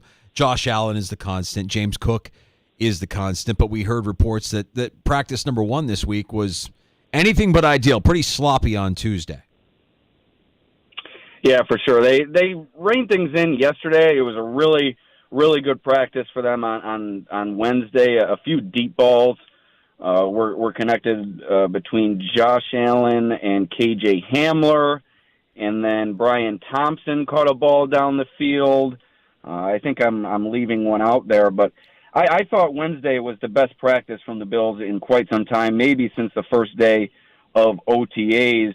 There was still some miscues. Elam did record that interception, but seeing Allen connect on the deep ball to Hamler, it was really a well-thrown ball down the left sideline. Hamler ran past Rasul Douglas on the play and really turned on the afterburners using that sub-4.3 speed that he exhibited coming out of Penn State before he encountered some injury trouble entering the NFL. So a good sign for Hamler, who's kind of had an up-and-down spring, and obviously a good sign for Josh Allen. And then later, I mentioned Brian Thompson. He was hit with a perfect pass from Shane Buechele, the third-string quarterback. So really a rebound day for the Bills on Wednesday. But all in all, this off-season period, the defense has been ahead of the offense, I would say. Yeah, we're talking to Alex Brasky, Batavia Daily News, Bills Digest, Right Here, Right Now podcast, Varsity Media. Anything else I'm missing out here, Alex? Cinquino's Pizzeria. Okay, Cinquino's Pizzeria. Hey, give the Brasky-Dowska. Of course you work at Cinquino's Pizza. Because he's Italian, you're working for Cinquino. Of course you are, Alex. Oh, gosh, Alex, the offense being a little behind, and that's not unusual, right? What's different this year is, well, the offensive line, amongst other things. And the offensive line last year, the continuity, I don't know if we're ever going to see that again. The way how the left to the right for the entire season was locked in place. And now you've got some different play. Was there any experimentation, something like, trying Van Pang Granger at guard or anything on the offensive line here at minicamp that might have caught your eye? We did see a bit of shifting, and I'm sure we will see even more shifting throughout training camp. But I think they're set with what they talked about this offseason, moving Connor McGovern to center, filling in David Edwards at left guard. And I think backing that up is what we heard from Connor McGovern after Wednesday's practice. I think there was a lot of talk about Cedric Van Pran Granger after he was drafted in the 5th round and what he put on display at Georgia, winning that Jacobs blocking trophy in the SEC, one of the country's most, or if not the most elite conference in college football. So obviously he has the track record of success, and it makes you feel like he can come right in and contribute. But I think they're comfortable moving Connor McGovern to center. And like I said, hearing from him on Wednesday saying that it was his natural position coming out of college, he was kind of drafted to be a center, ended up moving to guard, and now getting a chance to play what he termed his natural position. He says it's his show now. Had some time last year helping Mitch Morse, with some of the offensive line calls, but like he said, this year it's totally his show, and it really seems like he's ready to take the bull by the horns, at least hearing him speak. Now, we're going to have to wait until these guys get their pads on in training camp. That's really when you start to look at the defensive, offensive line. It's tough to tell when they're running around there and in helmets and just trying to get hands in each other's chest. But I think right now the team's comfortable with McGovern at center, Edwards at left guard, and maybe Van Pran Granger as kind of a swing player on the interior, as you kind of alluded to there. Alex, when Matt Milano was injured last year, the severity of that leg injury was something that we could feel immediately, but there was a lot of mystery around just exactly what the injury was. We obviously didn't see him for the rest of last year, and I think a lot of people thought, myself included, that we'd be lucky if we saw him at the start of training camp this year. It feels like Matt Milano's on track to start at training camp this year without limitations. Is that an accurate assessment? Yeah, it certainly does feel that way, but as I did say a couple of times this week to a couple of different people, and I believe this is shared a shared thought amongst the media. We spent the last 2 years waiting for Tre'Davious White to come back in week 1, and then Von Miller last year, and that never kind of materialized. So you want to pump the brakes on those expectations. But at the same time, I think you're along the right line there. The way that he's looked during limited participation, it doesn't appear that he's hearing effects from that injury, and it does appear as if he's right on track, as Sean McDermott has maintained throughout this offseason, that they're setting training camp kind of as the expectation to get him back out there, participating in team drills and really testing that broken leg that he sustained. But there's still some mystery surrounding that injury and the extent of it and the nature of that injury. And just talking with some people, there is some chance that there could be a unique nature surrounding this injury, and that's maybe what led to an extended rehab process for Milano. And at this time, it doesn't appear as if it will extend into training camp, but with the way the last 2 seasons have gone, albeit with different injuries to Tre'Davious White and Von Miller, you certainly want to pump the brakes on any week 1 expectations for an injured player coming back, just based on how the Bills have treated things the last 2 years. If you do get back a healthy Milano, and I was just kind of scrolling around today, and somebody we have on the show every camp, because there's a camp tour, is Jim Miller. He does the Sirius XM show, Alex.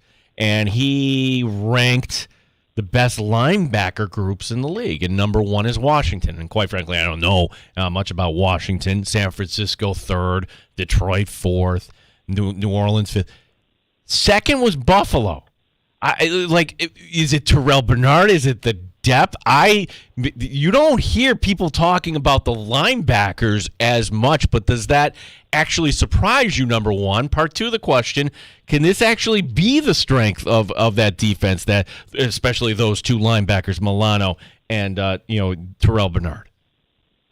Yeah, being close to it over the past couple of years, it doesn't surprise me in that respect, because watching Terrell Bernard progress last year was really incredible. From training camp, it didn't seem like he really had any kind of a leg up in that competition to become the team's starting linebacker.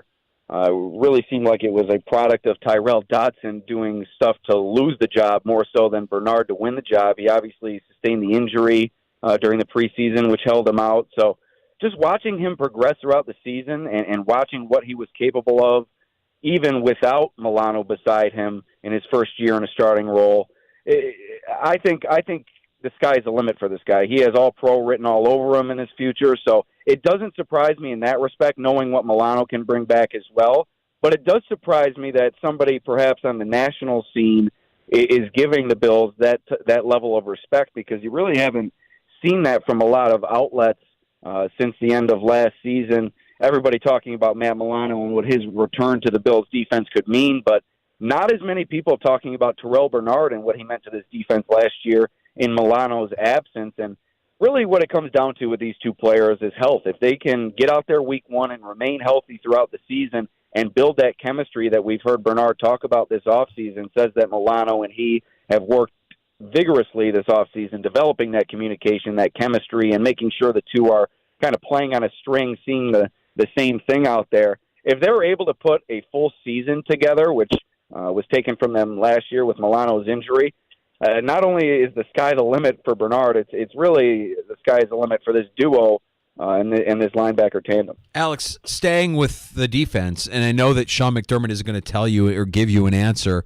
until maybe middle of training camp. What about Bobby Babich? What about the impact that you've seen from him in practice as the new defensive coordinator? And do you get the sense that McDermott is indeed going to groom this guy to be the defensive play caller once the season gets underway? Yeah, I think the biggest change with the 2 new coordinators this year is you hear them. You hear Joe Brady, you hear Bobby Babich, and I think you've heard that from a lot of players about Babich, the energy that he brings, and same thing with Brady, but just the vocal aspect of their coaching style is apparent practice in and practice out, just congratulating guys, holding players accountable when needed, holding the entire unit accountable when some sloppy sequences that have cropped up. First, we heard Joe Brady kind of get into the offense a few days ago, and then today, after a successful stretch from the depth players on the Bills' offense in the red zone, we heard Babbage kind of get into the defense a little bit and just kind of give them a little bit of a boost. So I think that's the biggest change with those two is just the vocal aspect, like I said, of their coaching philosophy. But no matter who you talk to, it's just glowing praise for Bobby Babbage. Today it was Dwayne Carter commenting on Babbage's impact on him early in his career and how really his teammates have helped him as well. It's kind of been a collective effort in Carter's mind. Whenever Babbage comes over to correct him, he says a couple of other guys are right behind him, adding some knowledge. So I think this entire unit is going to grow together this year. A few new faces in the depth positions, as I said earlier, and with Babbage and in his new role, it has yet to be seen if he's going to call the plays, but he certainly has command of this defense during practices, and I'm excited to see how high this unit can fly this year. Alex, normally special teams not a big component of our conversations, but we've never really had in our time here a rule change like this in the NFL with the kickoff rule. How are the Bills preparing for this? Did they practice this at all this week, or is it under kind of behind a curtain? Because I imagine every team is going to have their philosophy, but the team that cracks the code on this is going to have a big leg up on the league. So what's your opinion on where the Bills are at right now in terms of the new kickoff? Yeah, they have practiced it a bit during the off season. I don't think they're really going to show us anything while the media is out there at this point in terms of, and I'm not so sure that they've kind of developed exactly how they want it to look in terms of their system. So maybe not at this point. We won't see any of the inner workings of what they plan to do, but it's certainly going to be a change, and they're certainly taking it into account with some of the moves that they've made this off season and the way that they go about practices, giving plenty of guys opportunities in the return game, also filtering in and out at other positions on special teams. That's one of the biggest transitions that the Bills are going to encounter this year. A lot has been said about the wide receiver room, the defensive line, the secondary, but you look at special teams, you're losing a Saran Neal, you don't have Tyler Medikevich at this point, and a bunch of other guys from last year's team who contributed on special teams. Trent Sherfield, Deontay Hardy have departed as well. So a lot of faces to replace in special teams, and with the added element of the new kickoff, I think it's kind of a wait-and-see approach for the Bills right now, wait and see who kind of wins those jobs and kind of wait until they fully develop what they want that kickoff to look like. But, yeah, I think it's going to bring an exciting element to each game. It kind of turned into a nothing play over the past several years, just watching kickers kick it directly out of the end zone and having all the stipulations on where you have to land the ball, and if you catch it at a certain point, you have to return it, and where the ball goes if you don't follow those rules. It's going to be interesting to watch, and I've been listening to some people talk about it. I haven't really dove into it myself, but a lot of people are excited about what the new kickoff is going to look like. Alex, it'll be here before we know it. Bills training camp, St. John Fisher University. Is this the year that we're getting together with Alex Braschi-Gino and we're doing a sports bar outing? We're going to get Alex a couple of pops. We're going to get Alex a plate. We're going to. I think so. Like Alex, I mean, we know he likes his Rochester. We know he's come to Rochester. Comes to Rochester frequently. Well, is this the year, Alex? This is absolutely the year. And you mentioned plates. I haven't had a good garbage plate in probably about 6 months. So I think that is going to be the play for us. I have my favorite spot picked out. I don't want to give away free promo here, but maybe you could take me to your guys, maybe an under the radar spot or some place that I haven't been to maybe expand my horizons in the garbage plate game. Very good. We'll compare notes off air. And, I think Danger and I know where we're going to take it. Yeah, we'll compare notes off air, Alex, and let's mark it down. Let's make a date of it because it'll be here before we know it. Before we get to Bills training camp, we know that you and AJ are doing great work. You got the new pod with Right Here, Right Now. Tell us about that. Tell us about what you're working on at Bills Digest and, of course, the Batavia Daily News as well. You're doing some great work covering the team. Hey, thanks. We had 3 pods this week. It was our most in a week. We previously had 2 when we first started just to kind of get it off the ground. We transitioned to 1 during OTAs, and now we'll transition back to 1 until training camp starts up. But yeah, really dove in this week, providing the people with plenty of updates on minicamp. This is kind of one of the most exciting times of year for me, just based on the fact that a lot of people are relying on the information that the media discovers at these minicamp practices, and to have people kind of waiting with bated breath to discover those updates during what a lot of people term as kind of a nothing period of the off season.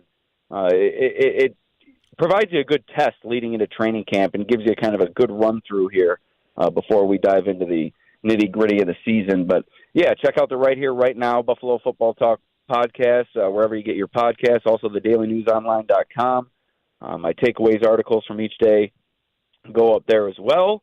And then Bill's Digest coming out before training camp, our pre-training camp issue, contributions from myself and a few others. I'll be posting a promo on Twitter at Alex Brasky soon.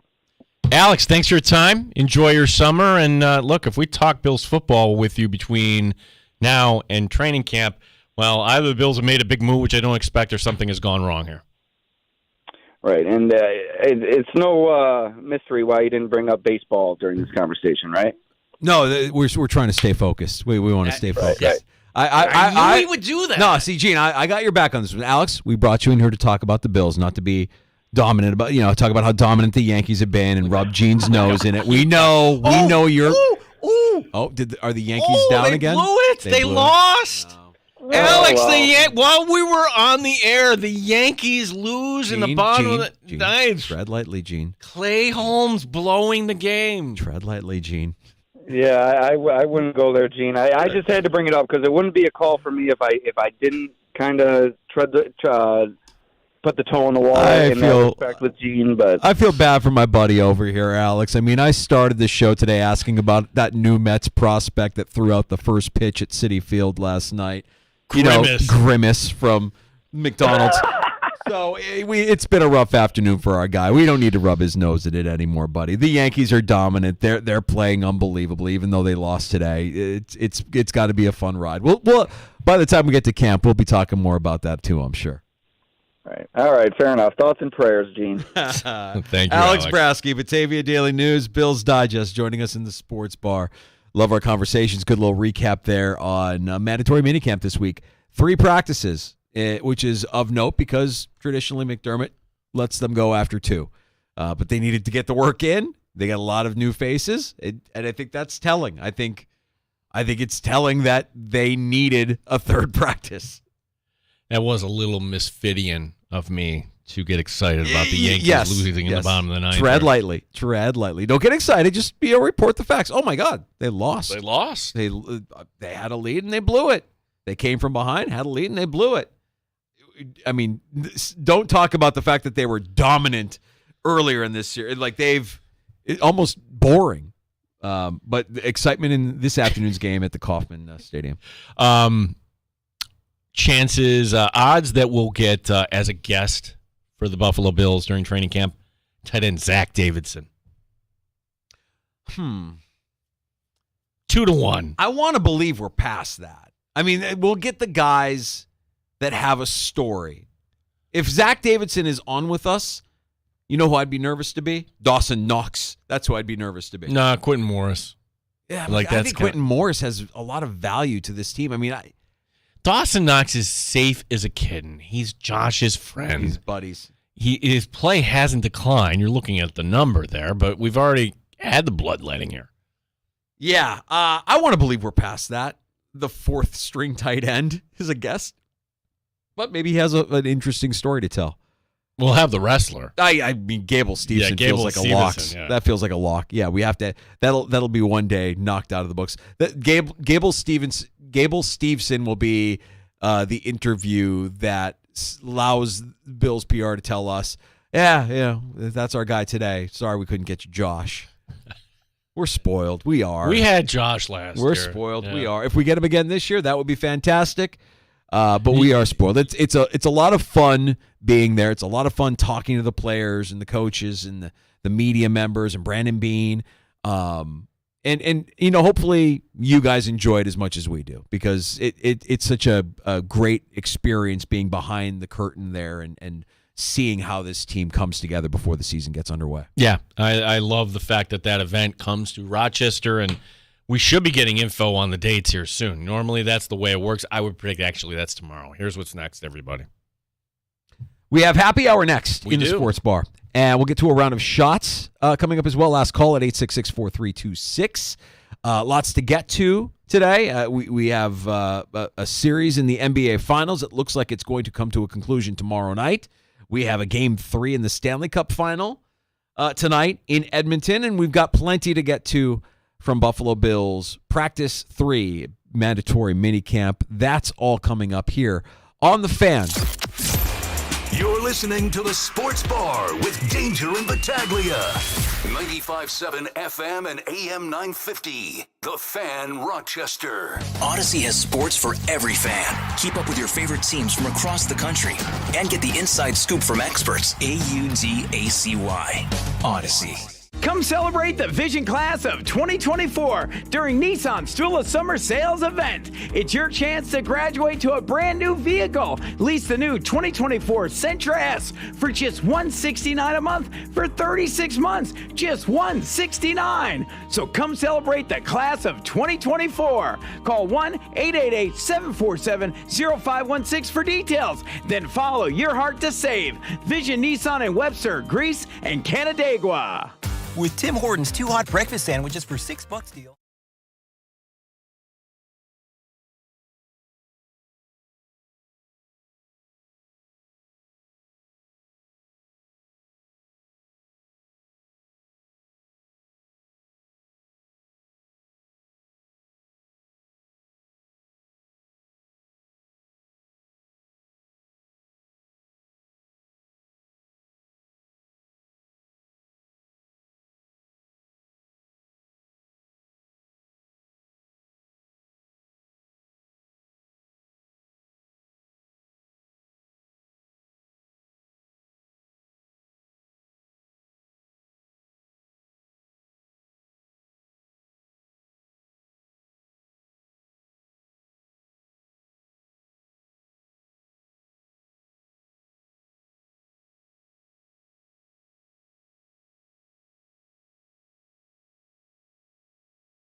95.7 FM and AM 950. The Fan, Rochester. An Odyssey sports station. The Fan, Rochester. Sports update. Bills minicamp has concluded, and unlike previous years, the team did not cancel practice today. Veteran Karen Johnson on what's ahead for him. Really just get better in football. Maybe take a little time to recuperate a little bit, but at the end of the day, just focused on the season. Might have a couple guys with me working out, so that's all fun and dandy. I'm excited to get rolling and start the offseason process. Round 1 of the U.S. Open, your clubhouse leader, Patrick Cantlay at 5 under. Yes, Garrett Cole is starting for Scranton Wilkes-Barre tomorrow night. The Yankee pitcher down on rehab. Tonight the series continuing 6:45 out at Innovative Field. On the Major League scoreboard, the Yankees carrying a 3-2 lead into the bottom of the ninth. The Royals winning this one 4-3. Atlanta over the Orioles by a 6-3 score. Nationals falling to the Tigers 7-2. Pirates falling to the Cardinals 4-3. Gene Battaglia, The Fan, Rochester. The Sports Bar with Danger and Battaglia. More reps you get on the field, more prepared we're going to be for camp. You kind of like locked and loaded on, I'm here, so that's just what my mindset is. But just the way from Joe Brady leading us to the coach taking over, I think it's going to be a fun, electric year to watch the Bills offense. Mike Danger. Best reaction to have the mandatory minicamp is probably no reaction, but we are going to tell you what we hear is happening there in Orchard Park. Yeah, you just earned yourself an extra day of practice. We got to tighten things up before we make this official at training camp. You only get so many of these practices. Why would you want to throw one away? You have a lot of new pieces. Why wouldn't you want to work out another day? I know you want to send all the guys home and happy and, hey, we love you boys, but, hey, this is a profession. You want to win football games? The Atlanta Falcons will lose a 5th-round pick, fined $250,000 for tampering with Kirk Cousins in free agency, but the NFL says the Eagles broke no such rules. And for the first time since 1959, the Boston Celtics have a 3-0 lead in the NBA Finals. The Stanley Cup Final. Round 1 of the U.S. Open at Pinehurst. Garrett Cole and the Rochester Red Wings. 95.7 FM and AM 950 The Fan, Rochester. You know what's different about the U.S. Open? It really kind of shines the light on the course. The course becomes the star. It humiliates and humbles some of the best golfers in the world. It forces golfers who normally, skate through a weekend to really, really be selective with their choices. They have to really, really be critical of every shot because the course is going to eat them up. Now, Patrick Cantlay, nice round today. I want to say 5 under. 5 under, right? yep. Leader still. But you've got so many different options. There's a handful of different shots that you might see cross your feed where the course is just, as it normally is on the U.S. Open course, it's just a little unforgiving. You land, you see the ball, you think it stops, it doesn't, it rolls off the green, falls into the bunker. Like little things that normally don't happen at a major happen at the U.S. Open because the golf course is the star of the weekend. Yeah, and a victim of that today, Tiger. I mean, Tiger started off really well, and then, he ended up at 4 over, 6 bogeys on the backstretch. Bringing it up because tomorrow at 3:25, Brian Koziel, the host of Tee to Green, will be stopping by. Tomorrow's a Friday. We're kicking off your weekend. A lot of you are going to be excited because Garrett Cole is going to be pitching at Innovative Field. We want to get you set off right for your weekend. We want to start you off on the right track, and certainly we're going to be paying attention to what happens at Pinehurst for the U.S. Open. So Brian Koziel will stop by tomorrow afternoon and give us his thoughts about round 1, most of round 2, and what we'll see in rounds 3 and 4 on Saturday and Sunday. If you're not familiar, Pinehurst is in North Carolina, which is in the Eastern time zone. I'm kind of partial, like last year when they had it out in Los Angeles, Danger. Oh, you like primetime golf? Yes. Who doesn't like that? Hey, like the steaks have been eaten on Father's Day. By the way, it's Father's Day, in case you didn't forget. That is what I like. We should have some good options on Father's Day, but no, the NBA, if there is going to be a Game 5, that would be Monday because they have to bake in the extra travel day. But let's be honest, is there actually going to be a Game 5? Doesn't feel like it. No. Doesn't feel like it. It feels like Luka, who's the best player in this series, feels like he cost them a game last night, not because of his play, more about his actions towards the officiating every shot was a complaint. And, like, do you think you're going to get a call when you keep calling out the officiate? Do you think they're going to just be like, oh, yeah, you're right? They're not going to do you any favors. They were letting the guys play last night. And there's missed calls in every NBA game. Luka he was incessant last night. It was tough to watch. Yeah, and the last one being he picks up number 6 and challenged that. Okay, well, you've got that left, might as well. And nope, that's a foul. And the notable thing about that was fourth quarter, and this is so Boston. They were up by 21, and that lead evaporates to 3. And that's when, Luka starts complaining, and he picks up that foul. And doesn't get it overturned, and that's as close as Dallas would get. So, yeah, what will happen Game 4, I would expect kind of the same story arc. Dallas with their season on the line. They'll come out hot. Oh, my gosh, the Mavericks are putting it together, blah, blah, blah. And then Dallas will put it in. I just don't know. How are we going to view this Boston team? Because I talked to Celtic fans, and even they, as evident last night, they always expect the other shoe to drop here on this team. Like something bad is going to happen. But when you look at this, they haven't lost a road game this postseason. They've won 10 in a row. They have been dominant. In an NBA that's supposed to have parity, they have been mowing everybody over. Here's what's scary about Boston. And we can look at this team and this run in a vacuum and say, hey, this run has been kind of boring. And in every round, they've gone up against a team that's dealt with an injury. Donovan Mitchell missed time. Tyrese Halliburton missed time in this series. Luka's not 100%, but you have two guys. You have two guys in Jaylen Brown and Jason Tatum. And I know that people will say, like, Jaylen Brown's the best player in the Celtics. And they say that because it's meant to be a slight to Jason Tatum. The reality is that the Celtics have two top 8 players in the NBA on their roster that are in their prime. They're 26 and 27 years old. They've been to 6 conference championships. They've been to 2 finals, and they will have a title when this is done. They're just getting started, Gino. Mm-hmm. This run is it's not exciting. It's boring. It's just the beginning. Well, give pause there to LeBron, because what do you hear about LeBron? Well, if he does, I still expect him to stay with the Lakers, because the Lakers will spend a first-round pick, I kid you not, on the Sun. But you hear this, like, if LeBron wants to get back to the finals, why not go to Philadelphia? That's exactly why not go to New York? You know why? Because if LeBron is smart, that's not an easier path. I'm sorry. And we all just kind of take it for granted that the East is easier. I don't know, like Boston's going to get any worse? They're going to be good for a while. With those two guys, they're going to be good for a while. And I know that you want Tatum to do more, and Brown will step up, and you'll be like, where's Tatum? That's not a Tatum. It doesn't matter. They're a good team. Those are 2 good players. They're 2 of the best players in the league. They're in their prime. Boston is just getting started. Yeah, and they bring in like a glue guy in Holiday. Unbelievable. Like what did Milwaukee? I understand why Milwaukee let him go, right. But the destination? They did this without Porzingis. They've been doing this without Porzingis. They're just getting started. So you could say that there's injuries that they've gone up against teams that are banged up and they haven't gotten the best out of any team. I don't know, man. This has been a pretty dominant run.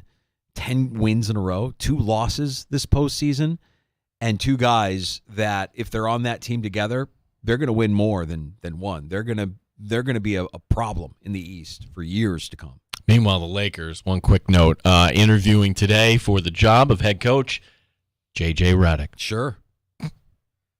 Good luck with that. The Stanley Cup Final continues tonight. Game 3 is in Edmonton, a different sort of electricity, obviously, north of the border. So that's going to be a lot of fun. Barkov is going to go. Will he be as effective in eliminating the world's best player, and Connor McDavid, remains to be seen. I anticipate that this game is going to get off to a fast and furious start. I think they'll see some goals early in period 1. And whereas, in games 1 and 2, they've been low scoring, and it's been, unbelievable goaltending by Bobrovsky. Struggle with that one sometimes. Porzingis. Yeah. First steps, Porzingis. Yeah. So, we have that tonight, and look, you're going to get the best out of Edmonton tonight. This is it. If they can't get over tonight, you could say that this series is over as well. I don't see any team coming back against Florida to being down 3-0. Just quickly on the AHL, we should mention while we're talking hockey, last night, the Hershey Bears won in overtime, and we've got a rematch of the AHL Calder Cup final between Hershey and Coachella Valley. I'll save it for Shots, and Shots will tell you last time we had a rematch in the American Hockey League, it was... Okay, American fans, think about that. Think about that one. Think about that one. Tomorrow on the show, and I think it's a topic as to the why we're going to have this guest on tomorrow, and he's great, fantastic writer, digs out some nuggets, and there is a section of the Bills fan base that I understand that hate this guy. And you're entitled to your opinion, that's fine. But you can't deny he's a really good writer, and that's Ty Dunn. Ty Dunn reached out to you, Mike Danger. He's got something dropping tomorrow. Yeah, he talked to Brandon Beane. And immediately my initial thought was, man, Ty Dunn must be one charming MFer if he somehow worked out an interview with Brandon Beane after everything that went on last year with what a lot of people called a character assassination of Sean McDermott, and Ty Dunn's piece. It was a 3-part piece. It was well investigated. It was properly sourced. He talked to players, former players.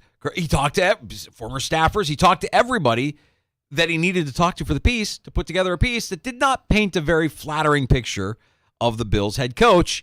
And he dropped that piece at a time when we were all losing our minds. The Bills had just lost to the Denver Broncos on Monday Night Football. The Bills were a 500 team. And a funny thing happened after he dropped that piece. The Bills started winning football games again. Yeah. So you can hate Ty Dunn all you want, or you could look at Ty Dunn and be like, Ty Dunn did the Bills a favor by exposing some ugly truths about the organization that they didn't want you to know. And it was something that galvanized the team. It appeared from the outside looking in that it was something that unified the team around Sean McDermott, around their head coach. So that was my initial thought. My initial thought is, wow, Ty must be charming if he's able to work an interview for Brandon Beane. Gene, you say I got it all wrong. Nope. It's not it at all. It wasn't Ty Dunn putting in an interview request. I think it's the Bills taking the preemptive strike. Meaning, think of this like politics, right? Your world leaders over the course of time who do the sit down. And for the Buffalo Bills, like in terms of media relations, who's one of their enemies? Well, they kind of view Ty Dunn. Like Ty Dunn, you could, and I will listen to this, like he had an axe to grind. He had his media credential revoked. Okay, well then. What was the cause of that? Do we know? No. We should ask Ty that tomorrow. Like, this was years ago. But to go from media credential revoked to a sit down with a general manager, heck, we get that once a year training camp. What gives? I'll tell you what it is. It's the Buffalo Bills being out in front of this, trying to butter up Ty Dunn, trying to be proactive, meaning when we get to the Denver Broncos sort of loss next year, and trust me, with this roster, it will happen. It's also the NFL. Could happen week 1. It will happen. And with its team falling short of expectation again next year, what's the expectation? Right now it's the Super Bowl, but if not, we're all going to assess blame. It's the coach that's going to get the blame, right? You don't have to be that smart to figure this out. How do you diffuse a situation? Well, you try to build a relationship. It's June. I don't think Brandon Beane and Ty Dunn are going to go golfing or have a drink together or watch Atlanta Braves baseball, okay? But I do think that Brandon Beane is smart enough to help his buddy Sean, and maybe this was the PR department saying, let's do a sit-down, and then that way the next time Ty Dunn wants to get in front of his keyboard, yeah, you don't... People you think twice. People you have a relationship with, it's harder to put on blast. Dunn is never going to have a relationship with McDermott.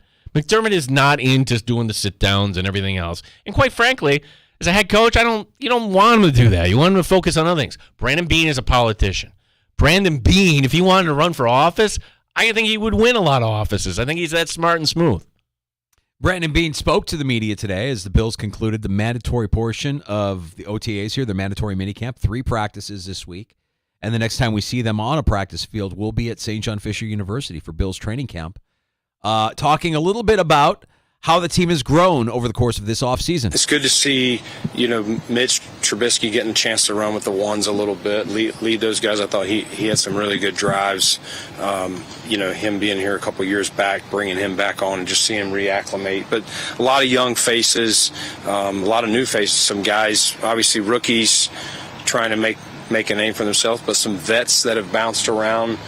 We got a lot of competition, obviously, at receiver and, on the offensive side. Defensively, different guys trying to earn spots, made some plays.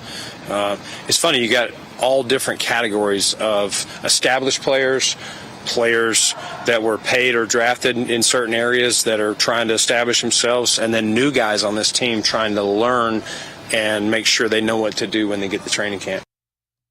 And a little bit more from Beane on this new energy and change in roster this offseason. Yeah, I think change can be good.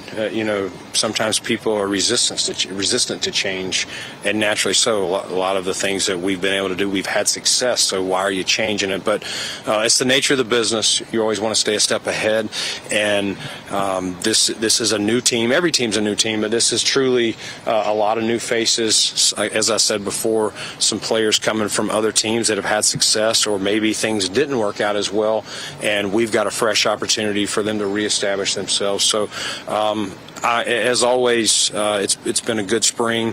We got some guys nicked up. We got to get them healthy, but I'm ready to get a break. I'm ready for everyone to get a break, but I'll be excited when we get to St. John Fisher. You'll be fired up. I think this is all about managing expectations. This is different than years past. This is a different tone. It's been a different tone. I mean, we've heard them use words like retool. Well, they can't lie, though. Right. I mean, Mitch Morse, your 2 safeties, Diggs, who else? Like, you've lost a lot of talent, and you can't say you reloaded. Really? There's draft picks. You didn't spend anything really in free agency. This was the year you bit the bullet. So they're being honest with their fan base. The last time they did this, they had a horrible season. Now, Josh Allen was it his second year? That was his second. His second year they went 11-5. No, it was his first. His rookie year. They bit the bullet, and they knew oh, this is going to be painful. No, that was that was the first year with Tyrod when they traded Sammy Watkins and Ronald Darby, and that was all right. We need to build the roster the way we want. They get their quarterback the next year, and there you go. This is the best case scenario. Is look at the Chiefs. Hey, they had to let go Tyreek Hill. My goodness, what are they going to do on offense? And then you just bring in a new cast of characters. You really would be the deepest in the wool Bills fan to get excited and think that Shakir and also Keon Coleman and Curtis Samuel are going to outproduce Diggs and Gabe Davis and these other pieces that you let go. Yeah, I would love to say that I'm high on this team going into training camp. I need to see it with my eyes because I am not. I don't like a lot of the moves that have been made this offseason. It does feel different. I know that there is going to be change. There is change. And some, as he just alluded to, some of that might be positive. There's a new energy. We heard about the energy that Bobby Babich and Joe Brady bring to the sideline. That's something that's new for this team. It's new for these guys. But I need to see it. I still have my questions. And, I think the idea that Sean McDermott traditionally dismisses mandatory minicamp after 2 days, no, they took a third day. They needed a third practice. Did you actually need the practice, or did you want to set the tone? I think it's probably a little bit of both. Certainly they need it, but it sets the tone that you're going to have to work this camp, perhaps harder than any other camp. Sean McDermott on his message to the team as mandatory minicamp wraps up for the Buffalo Bills. Obviously, a high percentage of new players, new faces. So we're the more reps we can get, the better.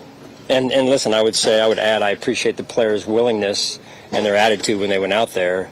not all teams are practicing on the third day of minicamp, and I appreciate their attitude. What's your message to the players as they leave the facility and, welcoming them back 6 weeks from now at St. John Fisher? Yeah, I'll be ready to go. Make good decisions in the off season. The off season, I should say, this period of time, 4-week period of time, when they leave us to when they come back to St. John Fisher, and be ready to go, be in shape, and because it's going to be a challenging camp. When he says make good decisions, I don't think he's talking about should I go to Pittsford Dairy or not. I mean, that, like, should I eat the ice cream or not? I mean, that would be like a professional life. I think he's talking about probably what every NFL head coach and executive fears. Like, when they wake up in the morning, are they afraid to look at their phone? Or you don't see any notifications going off and saying, phew. Stay out of trouble. Yeah. Stay out of trouble, and let's get ready for practice when we open up camp at Fisher. So that'll be it. We'll see them back on the field at the end of July, and we'll get those dates soon, you believe, right, Gene? I'm thinking tomorrow. Usually that's the MO of the Bills, and they'll do the blue and the red and the blue. I forget the order they put it in. They'll do the scrimmage, and we're hearing it's going to be the 24th, the opening day, and the days of having the night practices at Fisher, those are long, long gone. We welcome you into the Sports Bar. We appreciate you checking us out every afternoon from 3 until 6 on the Sports Leader at 95.7 FM. AM 950. The Fan Rochester sounds its best in the free-to-download Odyssey app or on your smart device. When you ask it to play 95.7 The Fan, we've even got our video stream up and rolling for you. You can watch, listen along, subscribe at The Fan Rochester, our channel on YouTube. We're also streaming on Twitch at The Fan Rochester. Coming up next, it's time for a round of shots. Yeah, so we do have the Stanley Cup Final we will preview tonight. We also have Caitlin Clark on television tonight, so if you want to play along and place a wager, we'll give you some options there. Other stories including, do you remember the Mets reliever that melted down? Grimace? Not Grimace. Yeah. Well, he's found a new home, Danger. Oh, yeah. A second chance. Yeah. Second chance. Where would any of us be if we didn't have that second chance? Stand by.